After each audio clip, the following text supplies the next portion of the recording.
বেশ কিছুদিন যাবৎ একটা নিউজ দেখতেছি আমরা। আলম হাসান নামে একজন কন্টেন্ট ক্রিয়েটর একজনকে বিয়ে করেছিল, শর্মিলা নামে একটা মেয়েকে। অনেকদিন যাবতই অনেক ধরনের কথা আমি শুনছি, দেখছি।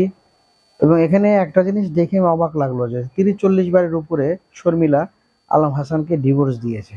এবং ডিভোর্স দেওয়ার পরেও তারা সংসার করছে, প্রায় 8 থেকে 9 মাস হবে সংসার করছে। দেখেন, একটা মানুষ ডিভোর্স দেওয়ার পরে কিভাবে সংসার করে? তাহলে সংসার যে করছে এটা তো অপবিত্র সংসার এবং অবৈধ সংসার। তারপরে এটা মানুষ জানে, আশেপাশের লোক জানে, আর বন্ধু বান্ধব জানে। তাই সেইভাবে সে সংসার করেছে। আলম হাসান নামে একজন কন্টেন্ট ক্রিয়েটর, উনি অনেক ভালো কাজ করছে। এবং এর নামে একাধিক মেয়ের সাথে সম্পর্ক রয়েছে, এবং এর আগেও একটা মেয়ের সাথে তার নানা ধরনের সমস্যা হয়েছে। এটা নিয়ে মারামারি হয়েছে, রাস্তায় ঘষাঘষি হয়েছে আলম হাসানের সাথে ওই মহিলার। এবং ওই মহিলা দাবি করছে তার স্ত্রী। এখন যাকে বিয়ে করছে উর্মিলা, উর্মিলাও একটা আগে বিয়ে হয়েছিল, 15 থেকে 20 দিনে সংসার হবে। ওর ওর সাথে ডিভোর্স হওয়ার পরে আলম হাসানকে সে বিয়ে করছে।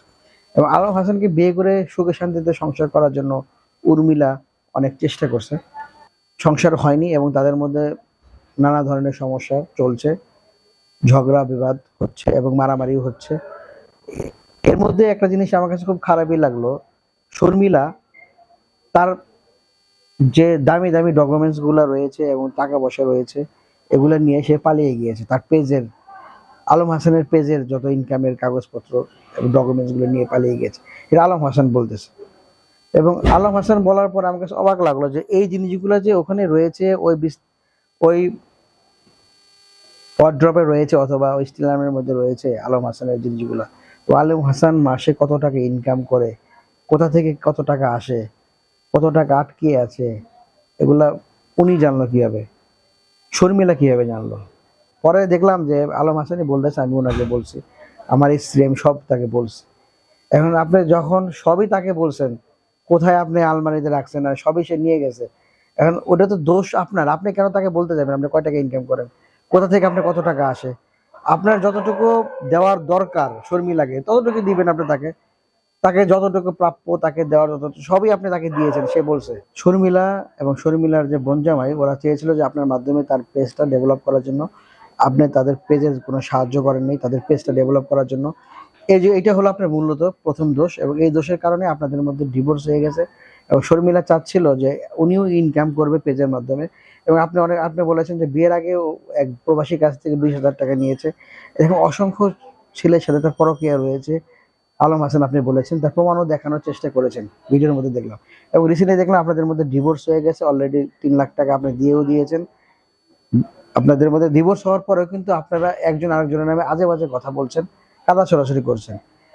ডিভোর্স হয়ে গেছে মানে কি সম্পর্ক সব শেষ, ঠিক আছে? তারপরেও আপনি, আলম হাসান, একটু মার্জিত ভাষায়, অথবা আপনার একজন শিক্ষিত লোক ছিলেন, একজন চাকরি করতেন, ভালো একটা জবও করতেন আপনি, আমি যেটুকু জানি, আপনার মধ্যে একটু স্বাবলম্বী থাকা উচিত না? একজন ডিভোর্স দিচ্ছেন দেখে তার নামে একবারে সম্পূর্ণ বলতে হবে মিডিয়ার সামনে। এবং শর্মিলাও কিন্তু আপনার নামে আজে বাজে কথা বলতেছে। এতে কি হচ্ছে, দুজনের মধ্যে কাদা ছোড়াছুড়িটা বাড়ছে। আপনার ফ্যান ফলোয়ার রয়েছে, অনেকে আপনাকে পছন্দ করে। আপনাকে কিন্তু অলরেডি অনেকেই একটু কুনজরে দেখছে। আলম হাসান আপনাকে খারাপ দৃষ্টিতে দেখছে। শর্মিলা, উনি একজন বহিরাগত, ওনাকে কেউ ওইভাবে কেউ চিনে না। ওনাকে মানুষ চেনার চেষ্টা করছে। মহিলা একটু কান্না করে কথা বললে তাদের প্রতি আমরা সিম্প্যাথিটা বেশি হই। কিন্তু আপনার মধ্যে ভালো গুণও আছে, খারাপ গুণও আছে, কিন্তু আমরা কিন্তু আপনার খারাপ গুণটা বেশি দেখছি। ভালো গুণটা এখন আমাদের চোখে পড়বে না, কারণ ওই যে শর্মিলা কান্না করে বলতেছে আপনার ব্যাপারে। এখন ডিভোর্স হয়ে গেছে ভাই, এই ব্যাপার নিয়ে আপনারা কাদা ছড়াছড়ি না করেন। আর এর আগেও বলছেন যে আপনারা 30-40 বার ডিভোর্স হয়েছে আপনাদের, তারপরে সংসার করেছেন। আপনারা যে সংসার করেছেন আলম ভাই, এটা কি করা ঠিক হয়েছে? এটা তো অবৈধ সম্পর্ক ছিল আপনাদের। আপনাদের ডিভোর্স আগে হয়ে গেছে, এখন পরিপূর্ণভাবে আপনাদের ডিভোর্স হয়ে গেছে, টাকাও দিয়ে দিয়েছেন। এখন আপনি আপনার নতুন জীবন শুরু করেন, শর্মিলাও নতুন জীবন শুরু করুক, সবাই সবার মতো ভালো থাকেন।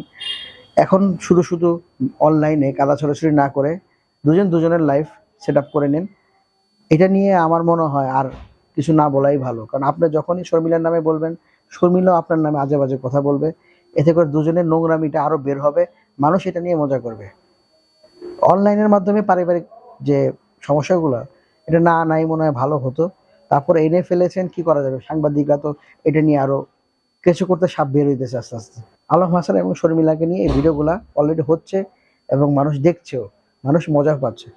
আবার এটা কিন্তু শুধু শর্মিলা পর্যন্তই কিন্তু সীমাবদ্ধ না, শর্মিলার দুলাভাইও আলম হাসানকে নিয়ে আজে বাজে কথা বলছে, তাকে ছোট করার ট্রাই করছে।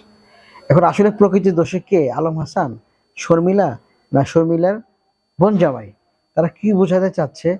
তাদের মধ্যে তো ডিভোর্স হয়েই গেছে, তারপরেও তারা কি বোঝাতে চাচ্ছে দর্শক আমি বুঝতে পারতেছি না। আপনারা আমাকে কমেন্টের মাধ্যমে বুঝিয়ে বলেন আসলে তাদের তিনজনের মধ্যে এবং তাদের সংসারের মধ্যে কি এমন হয়েছিল যে এই কারণে তাদের মধ্যে ডিভোর্সটা হলো এবং তাদের সংসারটা ভাঙতে হলো এবং একজন আরেকজনের নামে আজে বাজে কথা বলতেই হচ্ছে বা হবে, সামনে আরো বলবে। কেনই বা তারা বলবে, কেনই বা এটা আরো বাড়াতে চাচ্ছে? অবশ্যই কমেন্টের মাধ্যমে জানাবেন। শর্মিলা দোষী না আলম হাসান দোষী?